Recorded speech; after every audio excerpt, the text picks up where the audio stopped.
Pelo menos quando ela morrer, vamos ter sossego. Foi assim que ouvi minha própria nora falando sobre mim na cozinha da casa dela, enquanto eu estava no corredor, paralisada com a bandeja de café nas mãos. O choque foi tão grande que nem percebi quando a xícara escorregou e se espatifou no chão. O barulho denunciou minha presença, e o silêncio que se seguiu foi mais cortante que os cacos de porcelana espalhados aos meus pés. Antes de continuar, me conta nos comentários de qual cidade você está acompanhando essa história e se você, mulher, já passou por algo parecido. E não esquece de se inscrever no canal para não perder histórias como essa. Carla apareceu na porta com aquele sorriso falso que eu já conhecia bem. Marcos, meu filho, surgiu logo atrás dela, com o rosto pálido como se tivesse visto um fantasma. Talvez tenha visto mesmo. O fantasma da mãe que ele traiu. Dona Neuza, a senhora está bem? Deixa que eu limpo isso. Carla se abaixou para pegar os cacos, mas eu a impedi. Não precisa, querida. Já deu trabalho demais para vocês, não é mesmo? Imagino como vai ser um alívio quando eu finalmente morrer. Os olhos dela se arregalaram. Marcos deu um passo à frente. Mãe, a senhora entendeu errado. A Carla estava falando de mim, Marcos. Não me trate como uma velha senil. Tenho 68 anos, não 98. Ainda escuto muito bem, graças a Deus. Peguei minha bolsa e saí daquela casa com as pernas bambas e o coração aos pedaços. Eu, Neuza Oliveira, viúva há 7 anos, mãe de filho único, sogra indesejada, tinha acabado de descobrir que era um estorvo para minha própria família. Mas o pior ainda estava por vir. Caminhei pelas ruas do Tatuapé, bairro onde morei a vida toda em São Paulo, sentindo o peso dos meus 68 anos nas costas curvadas. O céu de janeiro ameaçava chuva, abafado e cinzento como meu humor.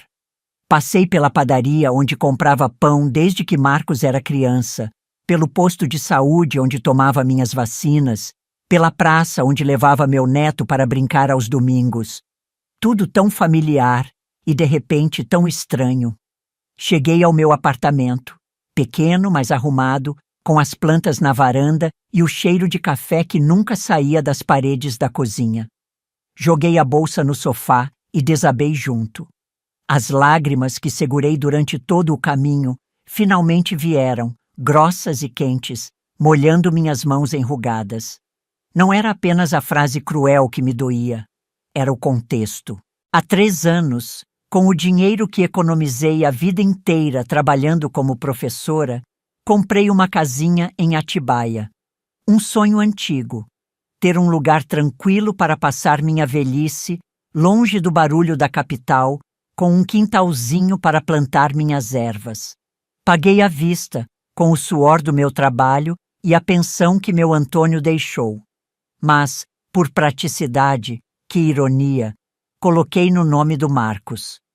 É mais fácil para você resolver as burocracias, meu filho, eu disse, com a voz cheia de amor e a certeza de que ele jamais me trairia.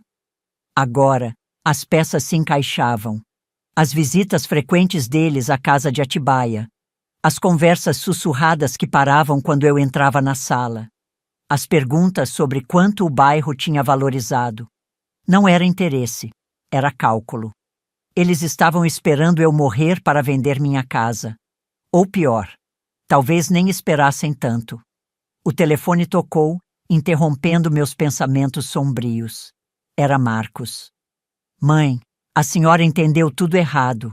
A Carla estava falando da mãe dela, que está dando trabalho lá em Minas. Por favor, volta aqui para a gente conversar. Mentira. Eu sabia que era mentira. A mãe de Carla morreu há 2 anos, vítima de um AVC. Ela mesma me contou, sem derramar uma lágrima sequer. Marcos, não insulte minha inteligência. Sua esposa estava falando de mim, e você sabe disso. Mãe, pelo amor de Deus. Preciso descansar, filho. Depois conversamos. Desliguei antes que ele pudesse insistir. Meu celular começou a vibrar imediatamente. Mensagens no WhatsApp. Ignorei. Precisava pensar. Fui até o quarto e abri a gaveta da cômoda onde guardava documentos importantes.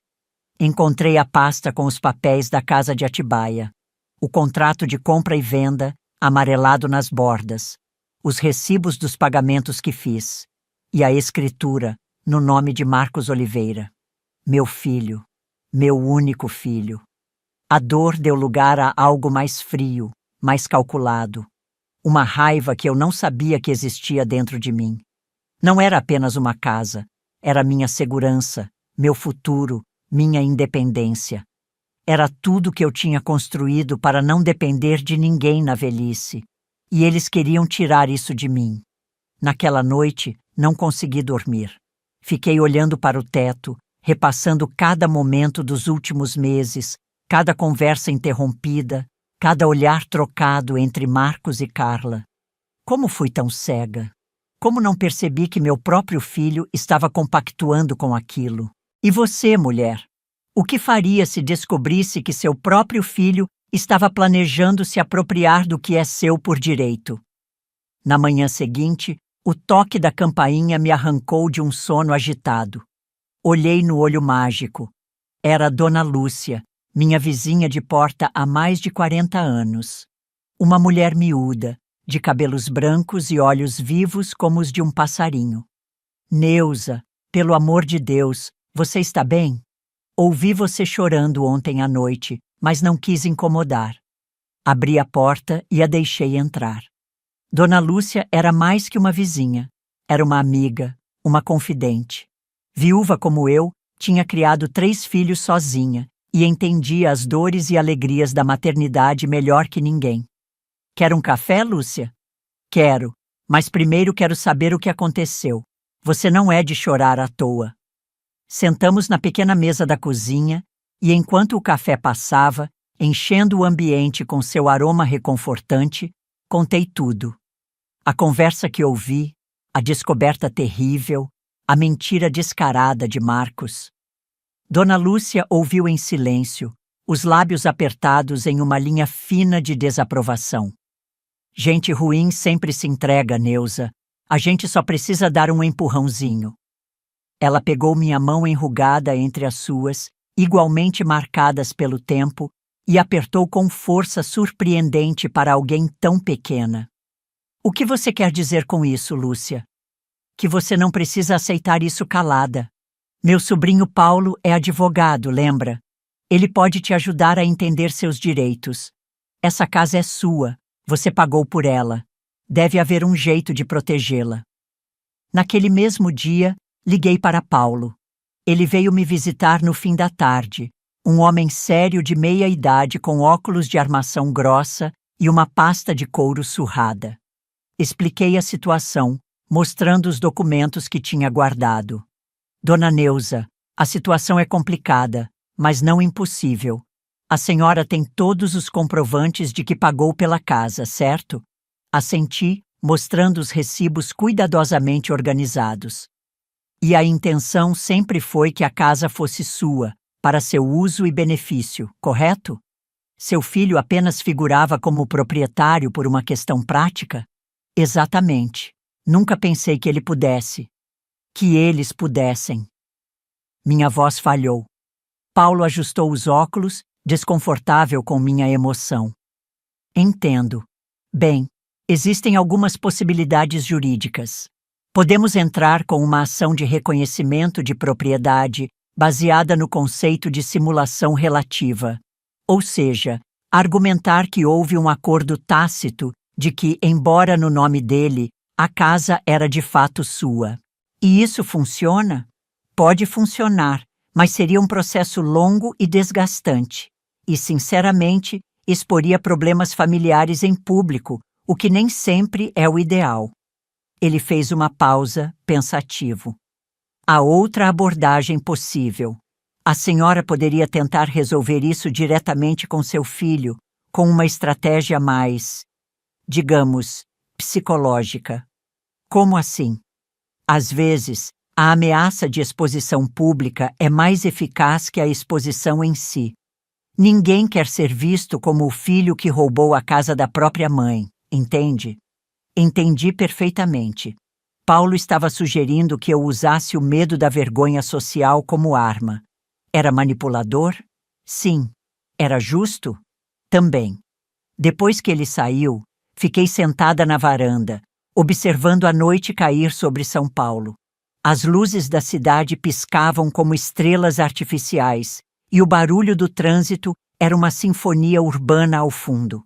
Pensei em Antônio, meu marido, morto há 7 anos. O que ele diria dessa situação? Provavelmente ficaria furioso com Marcos. Antônio sempre foi protetor, às vezes até demais. Foi ele quem insistiu para que economizássemos para comprar uma casa no interior quando envelhecêssemos. A cidade vai ficar insuportável, Neuza, ele dizia. Vamos querer um lugar tranquilo para os nossos últimos anos. Nossos últimos anos. Ele não chegou a vê-los. Um infarto fulminante o levou enquanto dormia, aos 65 anos. Eu tinha 61 na época, jovem demais para ser viúva, velha demais para recomeçar. O celular vibrou novamente. Mais mensagens de Marcos. Finalmente decidi ler. Mãe, por favor, atende. Estamos preocupados. Mãe, vamos passar aí amanhã para conversar. Te amo, mãe. Não fica assim. Amor. Uma palavra tão pequena e tão vazia quando não vem acompanhada de respeito. Desliguei o celular e fui dormir. Amanhã seria outro dia, e eu precisava estar descansada para a batalha que se aproximava. Na manhã seguinte, acordei com uma clareza que não sentia há anos. O choque e a mágoa da traição ainda estavam lá, pulsando como uma ferida aberta, mas agora havia algo mais: determinação. Eu não seria uma vítima passiva nessa história. Não depois de tudo que vivi, de tudo que construí. Tomei meu café ouvindo o chiado do rádio antigo na cozinha. As notícias falavam de política, da economia, de um mundo que seguia girando enquanto o meu parecia ter parado no tempo.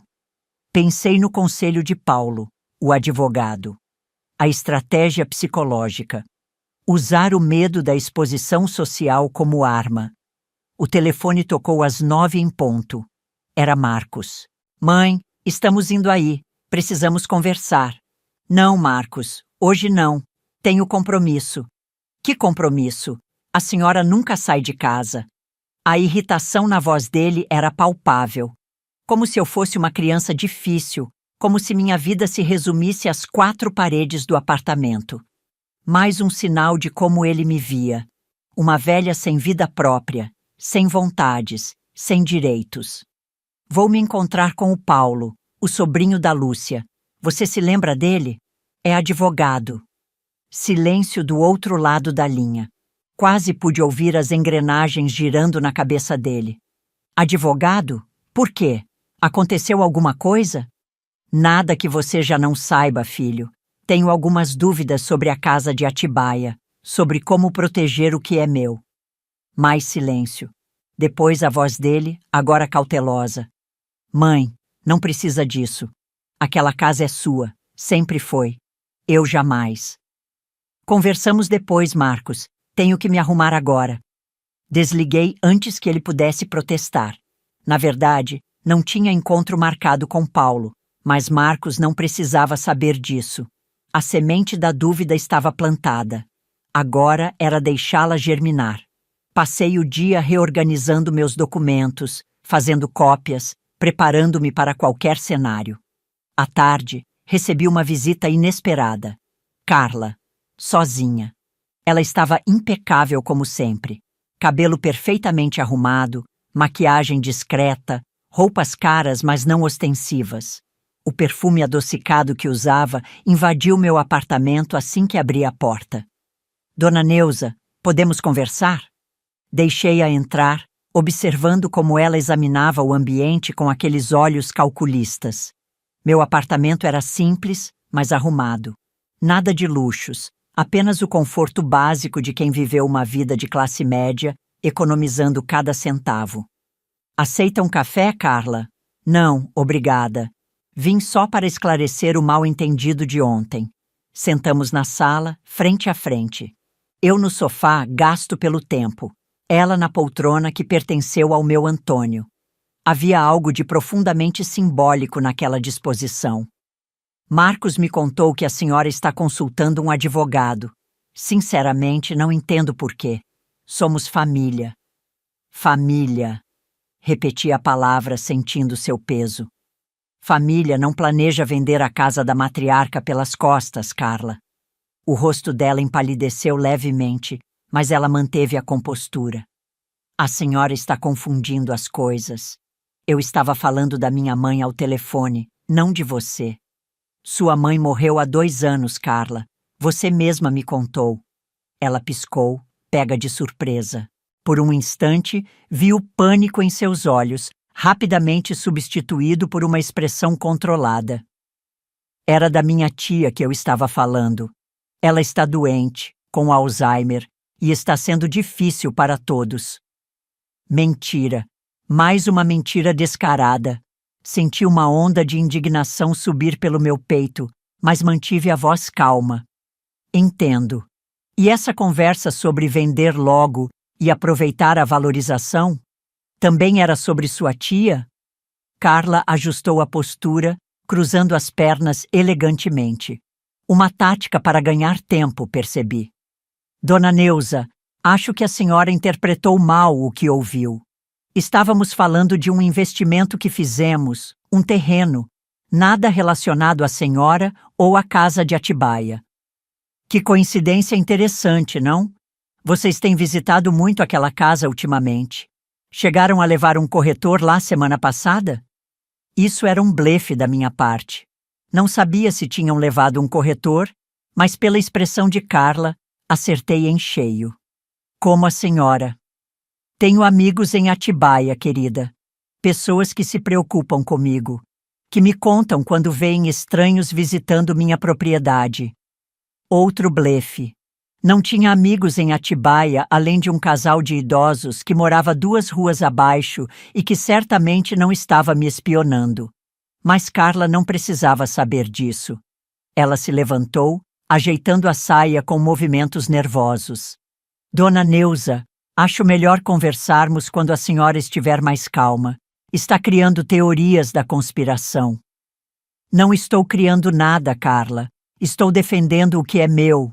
Aquela casa foi comprada com meu dinheiro, com minhas economias de uma vida inteira. O fato de estar no nome do Marcos foi apenas uma formalidade. E ninguém está questionando isso. Não? Então por que vocês estão planejando vendê-la? Ela pegou a bolsa, claramente desconfortável. Isso é um absurdo. Vou embora agora, antes que essa conversa fique ainda mais desagradável. Deixei-a ir, observando como suas mãos tremiam levemente ao abrir a porta. Tinha conseguido abalá-la, e isso era apenas o começo. Naquela noite, Marcos ligou. A voz dele estava tensa, controlada. Mãe, o que você disse para a Carla? Ela chegou em casa chorando, dizendo que a senhora a acusou de querer roubar sua casa. Eu apenas perguntei por que vocês estão planejando vender minha casa em Atibaia sem me consultar. Isso é loucura. Ninguém está planejando nada disso. Marcos, eu ouvi a conversa. Eu vi os documentos no computador de vocês quando estive lá semana passada. Mais um blefe. Não tinha visto documento algum, mas a hesitação dele na resposta me disse tudo o que eu precisava saber. Que documentos? Não tem documento nenhum. Não? Então por que você está tão nervoso? Por que Carla saiu daqui tremendo? Pessoas inocentes não reagem assim, filho. Silêncio do outro lado. Depois, um suspiro pesado. Mãe, vamos conversar pessoalmente. Isso é um mal-entendido enorme. Claro que vamos conversar. E vamos resolver essa situação. Aquela casa é minha, Marcos. Minha. E vai continuar sendo. Desliguei, sentindo uma mistura de tristeza e determinação. Estava usando as mesmas táticas manipuladoras que eles, e uma parte de mim se envergonhava disso. Mas outra parte, mais forte, sabia que era necessário. Era uma questão de sobrevivência. Nos dias que se seguiram, Mantive distância estratégica. Não atendia todas as ligações. Respondia mensagens com frases curtas e vagas. Deixava Marcos e Carla no limbo da incerteza. Enquanto isso, trabalhava no meu plano com a ajuda de Dona Lúcia e Paulo. A senhora tem um testamento? Perguntou Paulo durante nossa segunda reunião. Tenho, mas faz anos que não atualizo. Deixei tudo para o Marcos, obviamente. Pois é hora de fazer um novo. A ideia era brilhante na sua simplicidade. Eu faria um novo testamento, deixando a casa de Atibaia para uma instituição de caridade, com a condição de que eu tivesse o usufruto vitalício. Não precisaria nem registrá-lo oficialmente. Bastaria que Marcos e Carla soubessem da sua existência, da possibilidade de perderem tudo para estranhos. Mas isso não é um pouco cruel? Perguntei, hesitante. Dona Lúcia, que participava da reunião, deu uma risada seca. Cruel é querer vender a casa da própria mãe, Neuza. Isso é apenas justiça poética. Paulo preparou o documento com todas as formalidades legais. Parecia oficial, convincente. Guardei-o em uma pasta nova, brilhante, com o nome da instituição de caridade estampado na capa. Uma conhecida organização que cuidava de idosos abandonados. A ironia não me escapou. Finalmente, após quase 2 semanas de silêncio calculado, concordei em receber Marcos e Carla para um almoço de domingo. Preparei a comida preferida do meu filho. Frango assado com batatas, como nos velhos tempos. O cheiro preenchia o apartamento, evocando memórias de uma época mais simples, quando éramos apenas mãe e filho contra o mundo. Eles chegaram pontualmente ao meio-dia. Marcos parecia abatido, com olheiras profundas. Carla mantinha a postura impecável, mas havia uma tensão evidente nos seus gestos. Os netos, Lucas e Marina, de 10 e 8 anos, vieram junto, alheios ao drama dos adultos. Crianças, por que vocês não vão assistir TV no quarto da vovó enquanto conversamos? Sugeriu Carla com um sorriso forçado. Assim que as crianças saíram, o clima pesado se instalou. Sentamos à mesa, servindo a comida em um silêncio constrangedor. Foi Marcos quem falou primeiro. Mãe, precisamos esclarecer essa história. A senhora está imaginando coisas que não existem. Comi um pedaço de frango, mastigando lentamente antes de responder. Estou? Então me explique por que vocês levaram um corretor à casa de Atibaia semana passada. Marcos e Carla trocaram olhares rápidos. Peguei-os de surpresa novamente. Como a senhora sabe disso? Perguntou Carla, abandonando a pretensão de inocência. Tenho meus meios. O importante é que vocês estavam planejando vender minha casa sem meu conhecimento ou consentimento. Marcos pousou o garfo, suspirando. Mãe, não é bem assim. Estávamos apenas avaliando opções. Que opções, Marcos? A casa é minha. Comprei com meu dinheiro para minha aposentadoria. Que opções vocês têm que avaliar? A senhora quase não vai lá. Explodiu Carla, perdendo a compostura. Aquela casa fica vazia a maior parte do tempo, enquanto poderia ser vendida por um bom valor. Poderíamos usar o dinheiro para... Para quê, Carla? Para vocês comprarem o quê? Um carro novo? Uma viagem para a Europa? Para o seu próprio bem-estar, dona Neuza. Ela respondeu com falsa indignação. A senhora não está ficando mais jovem. Logo vai precisar de cuidados especiais, talvez uma clínica. Uma clínica? Você quer me internar, é isso? Marcos interveio, tentando acalmar os ânimos. Ninguém quer internar a senhora, mãe. Carla só está pensando no futuro, em como podemos garantir que a senhora tenha os melhores cuidados. Vendendo a única coisa que me dá segurança e independência? Que lógica é essa? Levantei-me e fui até a estante da sala. Voltei com a pasta brilhante que Paulo havia preparado. Coloquei-a sobre a mesa, entre os pratos de comida agora esquecidos. Sabem o que é isso? Eles olharam para a pasta, confusos. O nome da instituição de caridade estava claramente visível. Meu Novo Testamento. Decidi que, se não posso confiar na minha própria família para respeitar meus desejos e meu patrimônio, então prefiro deixar tudo para quem realmente se importa com os idosos. O rosto de Marcos perdeu a cor. Carla agarrou a borda da mesa com tanta força que os nós dos dedos ficaram brancos. A senhora não pode estar falando sério, ela murmurou. Nunca falei tão sério em toda a minha vida, Carla. Abri a pasta e mostrei o documento, cuidadosamente preparado por Paulo. Parecia oficial, com selos, assinaturas e linguagem jurídica. Está tudo aqui. A casa de Atibaia e tudo que tenho vão para a Fundação Novo Amanhecer após minha morte. Eles cuidam de idosos abandonados pelas famílias. Irônico, não? Marcos pegou o documento com mãos trêmulas, lendo rapidamente. Mãe, isso é loucura. Somos sua família. A senhora não pode simplesmente nos deserdar assim. Posso sim, é meu direito, assim como era meu direito saber que vocês estavam planejando vender minha casa. Não íamos vender sem a sua permissão, protestou Carla, mas sua voz traía a mentira. Não? Então por que esconder de mim? Por que levar corretores escondido? Por que falar sobre quando ela morrer? Marcos passou a mão pelo rosto, parecendo subitamente envelhecido. Foi um erro, mãe. Admito. Estávamos apenas explorando possibilidades.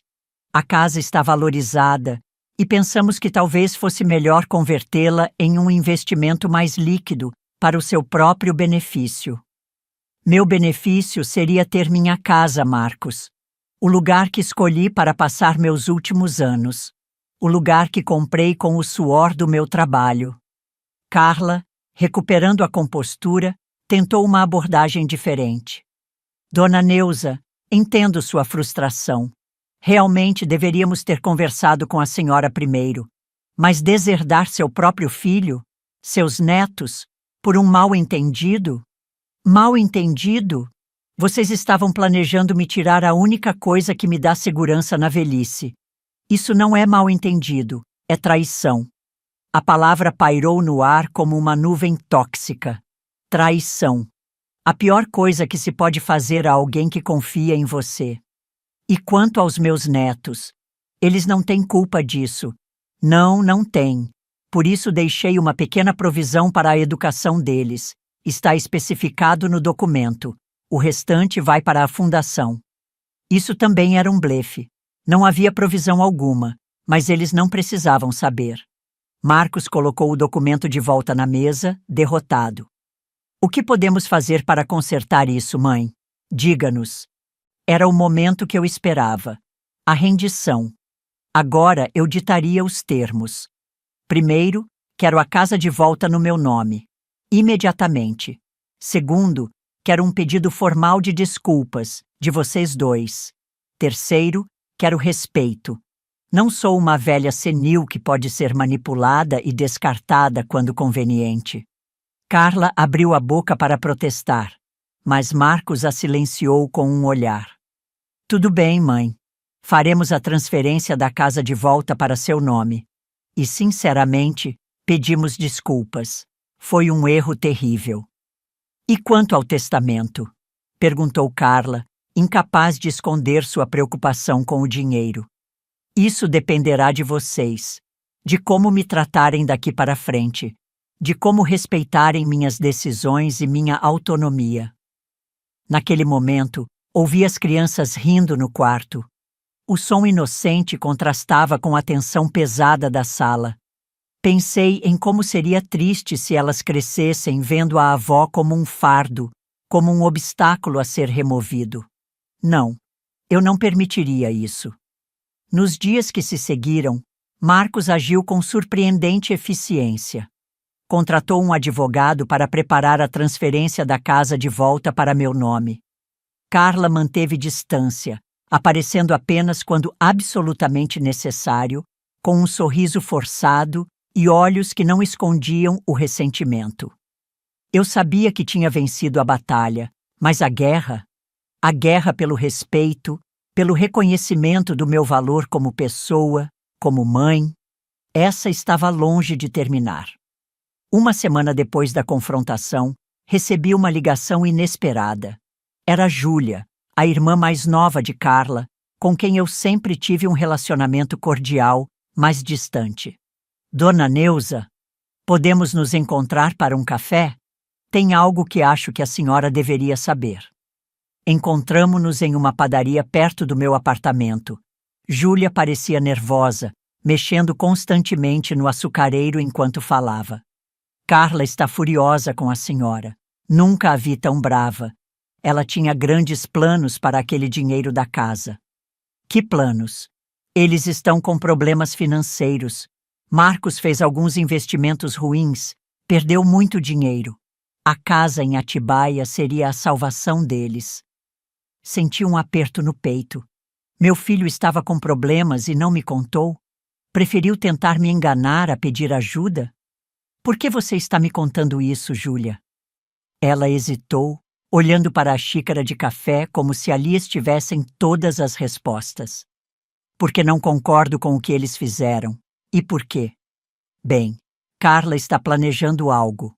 Não sei exatamente o quê, mas ela mencionou que ainda não acabou, que vai recuperar o que é dela por direito. Um calafrio percorreu minha espinha. O que mais Carla poderia fazer? Que outros planos ela estaria tramando? Agradeci a Júlia pela informação e voltei para casa com a mente fervilhando. Liguei imediatamente para Paulo, o advogado. Precisamos acelerar a transferência da casa. E quero garantias legais de que ninguém poderá vendê-la ou usá-la como garantia sem minha autorização expressa. Paulo prometeu cuidar disso com urgência. Enquanto isso, decidi que era hora de uma visita surpresa à casa de Atibaia. Precisava ver com meus próprios olhos o que estava acontecendo lá. No dia seguinte, peguei um ônibus para Atibaia. A viagem de quase 2 horas me deu tempo para pensar. Lembrei-me de quando comprei aquela casa, 3 anos atrás. A emoção de ter finalmente um lugar só meu, longe do barulho da cidade. O orgulho de ter conseguido realizar esse sonho com meu próprio esforço. Quando cheguei, caminhei lentamente pela rua arborizada até minha casa. De fora, tudo parecia normal.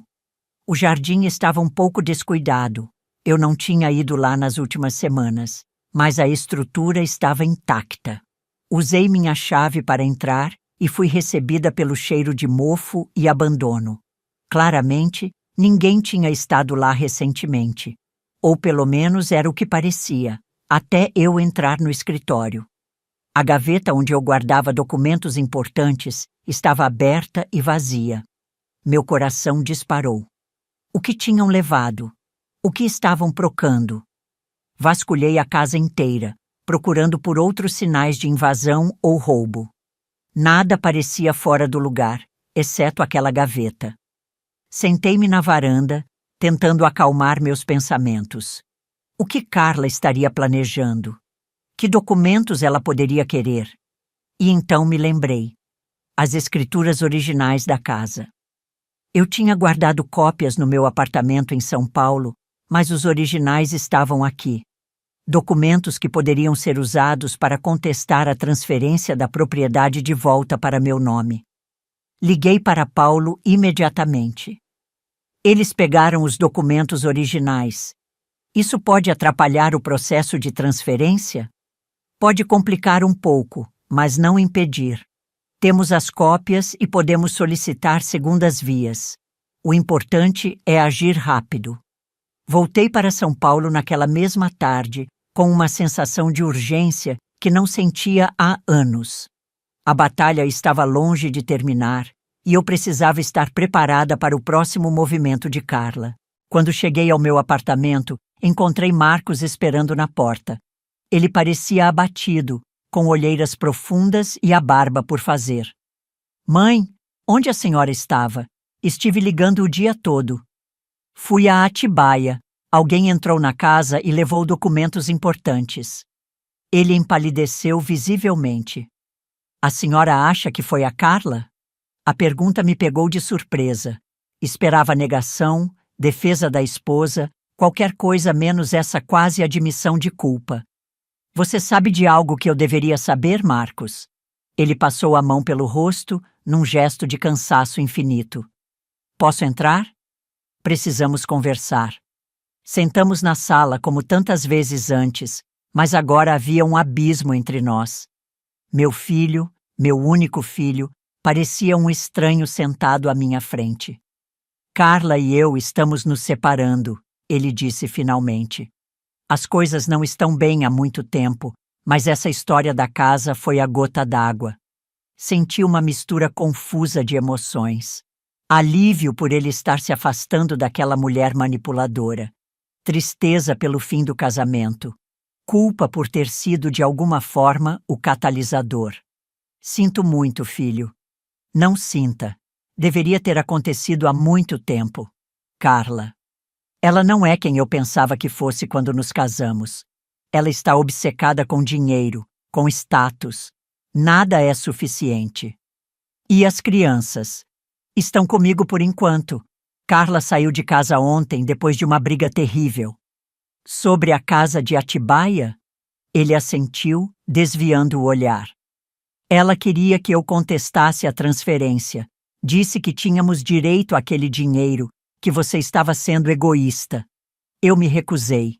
Disse que já tínhamos causado dano suficiente. Uma parte de mim queria abraçá-lo, dizer que tudo ficaria bem. Outra parte, mais cautelosa, se perguntava se isso não era apenas mais uma manipulação. E os documentos que sumiram da casa? Marcos franziu a testa, genuinamente confuso. Que documentos? As escrituras originais. Estavam em uma gaveta no escritório e desapareceram. Ele balançou a cabeça. Não sei nada sobre isso, mãe. Juro. Não vou mentir para a senhora, não mais. Fiz isso uma vez e me arrependo profundamente. Olhei nos olhos dele, procurando sinais de falsidade. Não encontrei nenhum. Apenas cansaço, arrependimento e uma tristeza profunda. Acredito em você, Marcos. E acreditava mesmo. Talvez fosse ingenuidade da minha parte, mas escolhi confiar no meu filho mais uma vez. O que vamos fazer agora? Ele perguntou, parecendo subitamente perdido, como quando era criança e vinha a mim com seus problemas. Vamos terminar a transferência da casa para meu nome. E depois veremos. Um dia de cada vez. Ele assentiu e, por um momento, vi um vislumbre do menino que ele foi um dia. O menino que eu criei sozinha depois que Antônio morreu. O menino que jurou sempre me proteger. Mãe, eu sinto muito. Por tudo. Nunca deveria ter permitido que as coisas chegassem a esse ponto. Eu sei, filho, eu sei. Naquela noite, depois que Marcos foi embora, fiquei sentada na varanda, observando as luzes da cidade. Pensei em como a vida dá voltas, em como os papéis se invertem. Agora era eu quem precisava proteger meu filho, ajudá-lo a reconstruir sua vida após o fracasso do casamento. Mas primeiro, precisava garantir minha própria segurança. Carla ainda estava lá fora, furiosa e possivelmente perigosa. E ela tinha os documentos originais da minha casa. Na manhã seguinte, recebi uma ligação de Paulo.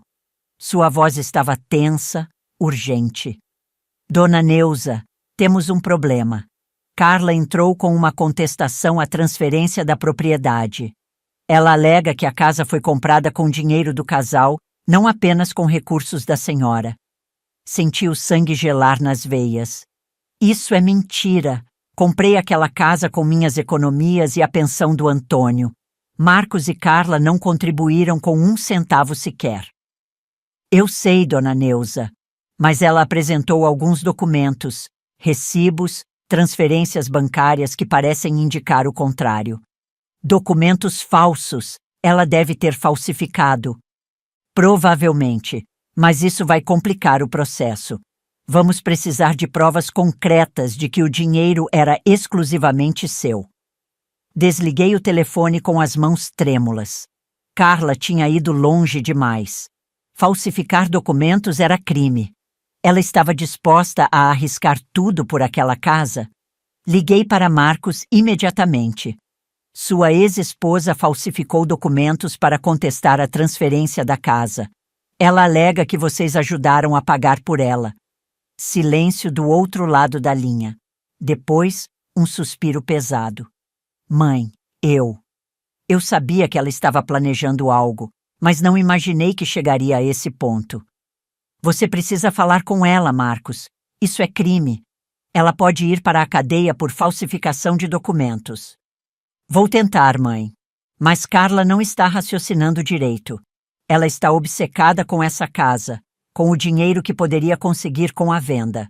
Depois de desligar, fiquei andando de um lado para outro na sala, tentando organizar meus pensamentos. Precisava de provas de que o dinheiro era meu. Extratos bancários antigos, recibos, qualquer coisa que mostrasse a origem dos recursos. Fui até o armário onde guardava documentos antigos. Caixas e mais caixas de papéis amarelados pelo tempo. Comecei a vasculhar, procurando extratos bancários de 3 anos atrás, quando comprei a casa. Depois de horas de busca, encontrei o que precisava. Extratos mostrando a retirada do dinheiro da minha conta poupança, recibos das transferências para a imobiliária, tudo em meu nome. Provas irrefutáveis de que a casa foi comprada exclusivamente com meu dinheiro. Liguei para Paulo e contei sobre os documentos. Isso é excelente, dona Neuza. Vou passar aí ainda hoje para pegar esses documentos. Com isso, podemos não só garantir a transferência da casa, mas também processar Carla por falsificação e tentativa de estelionato. A ideia de processar a mãe dos meus netos me causava desconforto, mas Carla não me deixava escolha. Ela tinha cruzado uma linha que não deveria ser cruzada. Paulo veio buscar os documentos no final da tarde. Enquanto ele examinava os papéis na minha mesa, o telefone tocou. Era Júlia, a irmã de Carla, novamente. Dona Neuza, a senhora precisa saber. Carla está fora de controle. Ela está falando coisas terríveis, ameaçando. Ameaçando o quê, Júlia? Ela disse que se não conseguir a casa, vai fazer a senhora se arrepender. Disse que tem provas de que a senhora não está em condições mentais de administrar seus bens, que vai pedir uma interdição judicial. Senti como se tivesse levado um soco no estômago. Interdição judicial? Declarar-me incapaz? Era o pesadelo de qualquer pessoa idosa. Ela não tem base para isso. Estou perfeitamente lúcida. Eu sei, dona Neuza, mas ela está desesperada. E pessoas desesperadas fazem coisas terríveis. Depois que desliguei, contei a Paulo sobre a nova ameaça. Ele parecia preocupado, mas não alarmado. Isso é mais difícil do que ela pensa. Para conseguir uma interdição, ela precisaria de laudos médicos, testemunhas, provas concretas de incapacidade. A senhora está claramente lúcida e capaz, mas por precaução, vamos solicitar uma avaliação médica independente para termos um laudo recente atestando sua capacidade.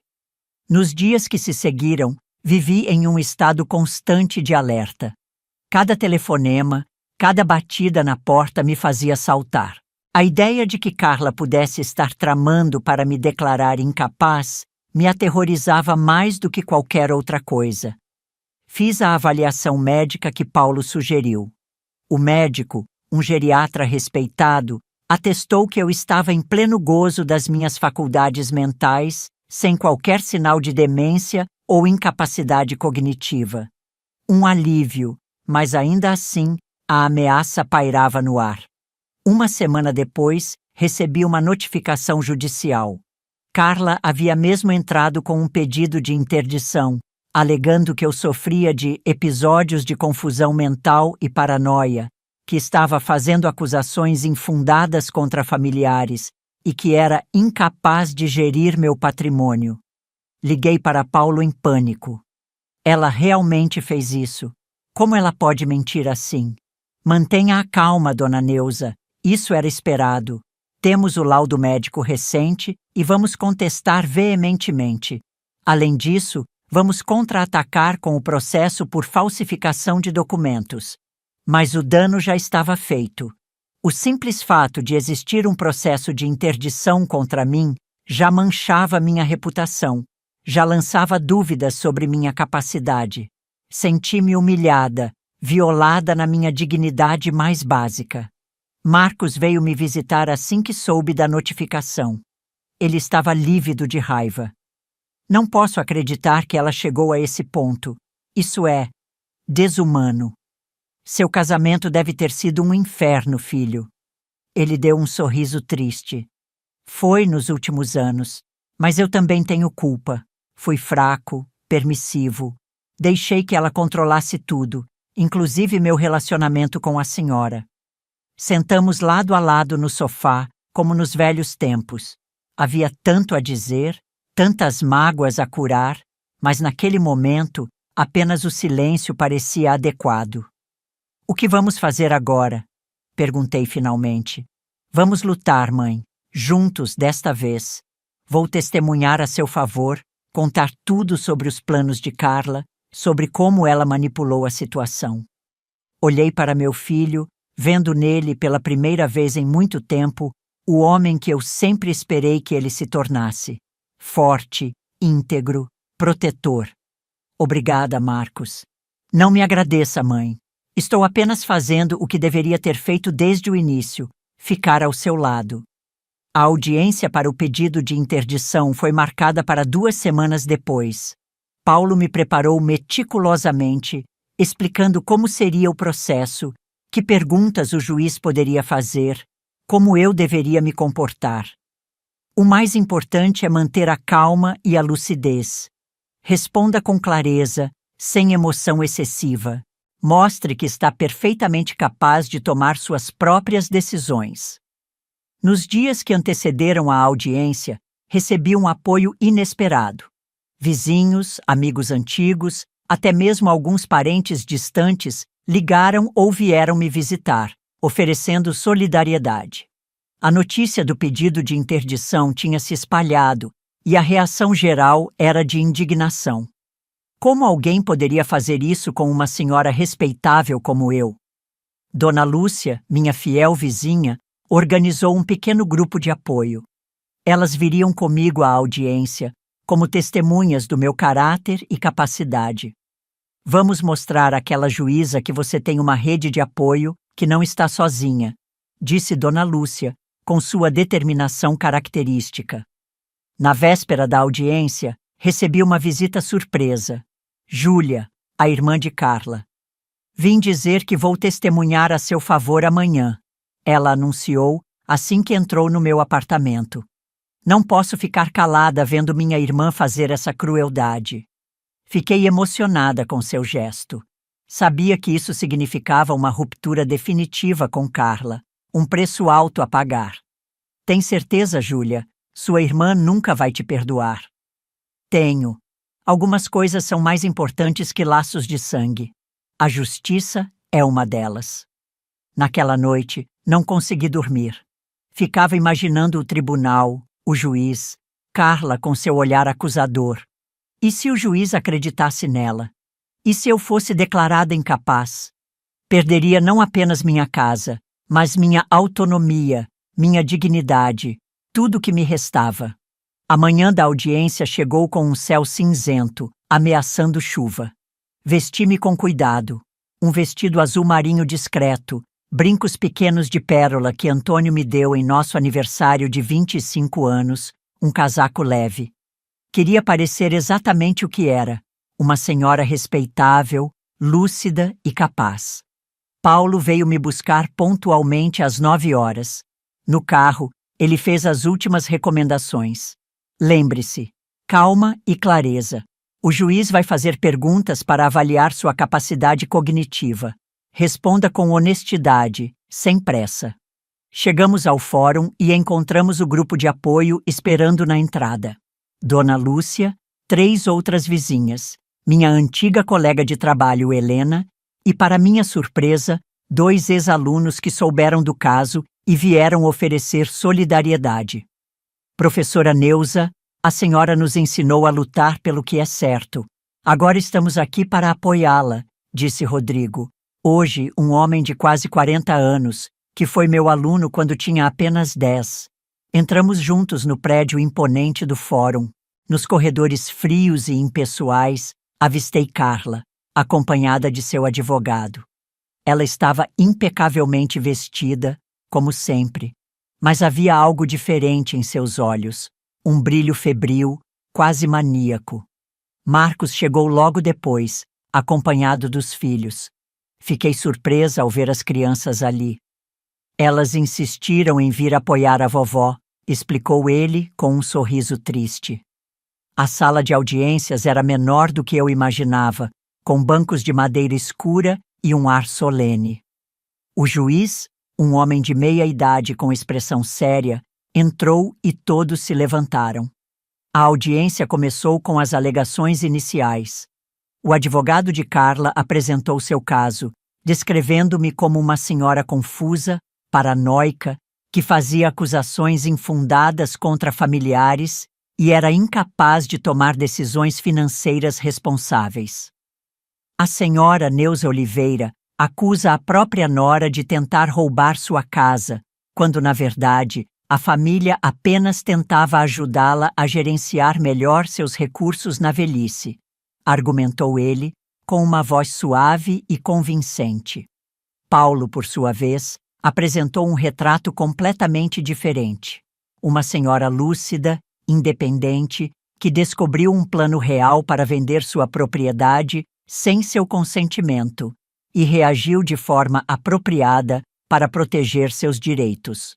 Vossa Excelência, o que temos aqui não é uma idosa confusa, mas uma tentativa cruel de usar o sistema judicial para privar uma cidadã perfeitamente capaz de seus direitos básicos, tudo por ganância, declarou Paulo com firmeza.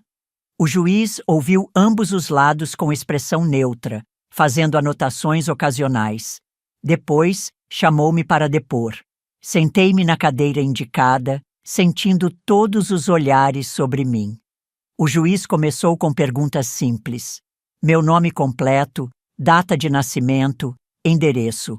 Depois, passou para questões mais complexas, testando minha memória, minha capacidade de raciocínio, minha compreensão da situação. Senhora Neuza, a senhora entende por que estamos aqui hoje? Perfeitamente, meritíssimo. Minha ex-nora está tentando me declarar incapaz porque não conseguiu se apropriar da minha casa em Atibaia. Uma casa que comprei com minhas economias de uma vida inteira e que ela e meu filho planejavam vender sem meu conhecimento ou consentimento. E como a senhora descobriu esse suposto plano? Ouvi uma conversa entre ela e uma amiga, onde Carla falava sobre vender logo e aproveitar a valorização, referindo-se à Casa da Velha, eu no caso. Depois, descobri que eles haviam levado corretores à propriedade sem me informar. O juiz me observava atentamente, avaliando não apenas minhas respostas, mas minha postura, minha clareza de pensamento. A senhora tem provas dessas alegações? Tenho os depoimentos do meu filho, que confirmará o plano, e da irmã de Carla, que também estava ciente das intenções dela. Além disso, tenho provas de que Carla falsificou documentos para contestar a transferência da casa de volta para meu nome, alegando falsamente que ela e meu filho contribuíram financeiramente para a compra. O juiz pareceu surpreso com esta última informação. Falsificação de documentos é uma acusação séria, senhora Neuza. Sim, meritíssimo, e tenho provas disso também. Meu advogado apresentou os documentos originais que mostram que o dinheiro saiu exclusivamente da minha conta. Após meu depoimento, foi a vez de Carla. Ela entrou no papel de nora preocupada, com lágrimas nos olhos e voz embargada. Só queríamos o melhor para Dona Neuza. Ela está ficando confusa, imaginando coisas. Nunca planejamos vender a casa sem o consentimento dela. Estávamos apenas avaliando opções para o futuro, para quando ela precisasse de cuidados especiais. Mas seu teatro começou a desmoronar quando o juiz a confrontou com os documentos que Paulo havia apresentado. Meus extratos bancários originais, provando que o dinheiro para a compra da casa veio exclusivamente de mim, em contradição direta com os documentos que ela havia apresentado. Senhora Carla, como a senhora explica esta discrepância? Ela gaguejou, olhou para seu advogado em busca de ajuda, mas estava encurralada. Deve haver algum engano. Talvez meu marido possa explicar melhor. Marcos foi o próximo a depor. Seu testemunho foi devastador para Carla.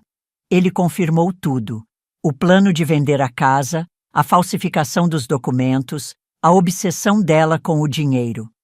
Meritíssimo, assumo minha culpa por não ter impedido isso antes. Fui fraco, permissivo.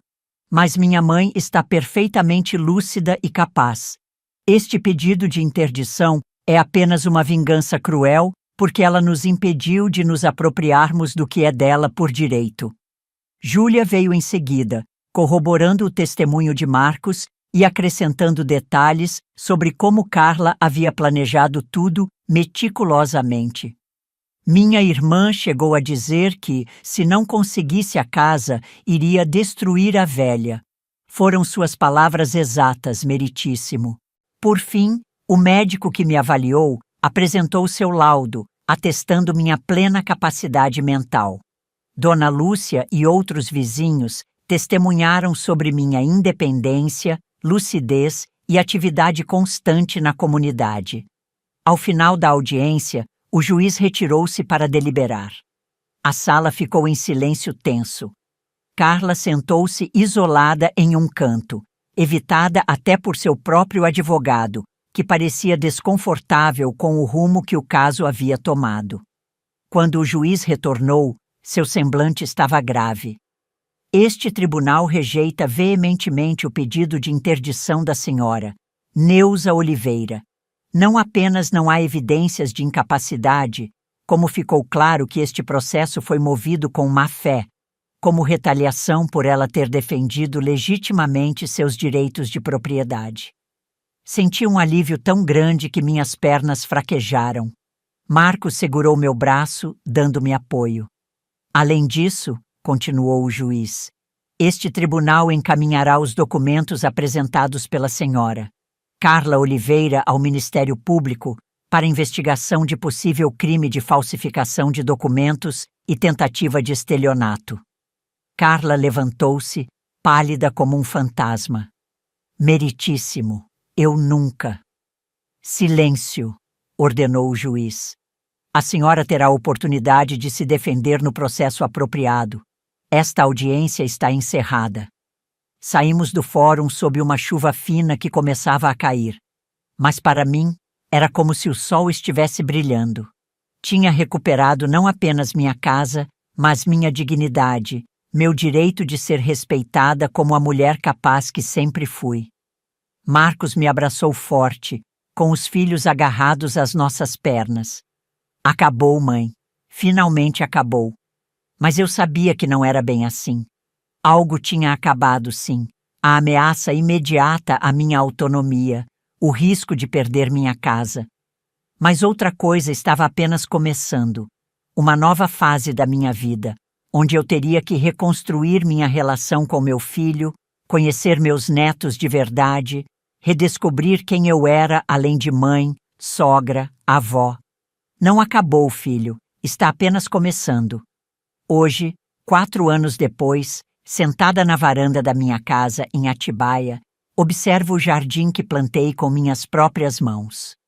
Tenho 72 anos agora e cada ruga no meu rosto conta uma história de amor, de dor, de luta, de vitória. Marcos e as crianças vêm me visitar todos os finais de semana. Ele reconstruiu sua vida, conheceu uma mulher maravilhosa que me trata com o respeito que sempre mereci. Carla cumpriu serviço comunitário pelo crime de falsificação e, pelo que soube, mudou-se para outro estado. Dona Lúcia, minha fiel amiga, faleceu no ano passado, aos 85 anos. Sinto sua falta todos os dias, mas sei que ela partiu em paz, orgulhosa de ter me ajudado a lutar pela minha dignidade. O silêncio desta casa velha já não me assusta. Ele é meu companheiro, meu confidente. Nas noites quietas, quando o vento sussurra entre as árvores do quintal, sinto que finalmente encontrei meu lugar no mundo. Um lugar que construí com suor e lágrimas, que defendi com unhas e dentes, e que agora posso desfrutar em paz. Se as paredes desta casa pudessem falar, contariam a história de uma mulher que se recusou a ser invisível, que lutou pelo direito de envelhecer com dignidade, que descobriu, aos 68 anos, uma força que nem ela mesma sabia que possuía. E você, mulher, já descobriu a força que existe dentro de você?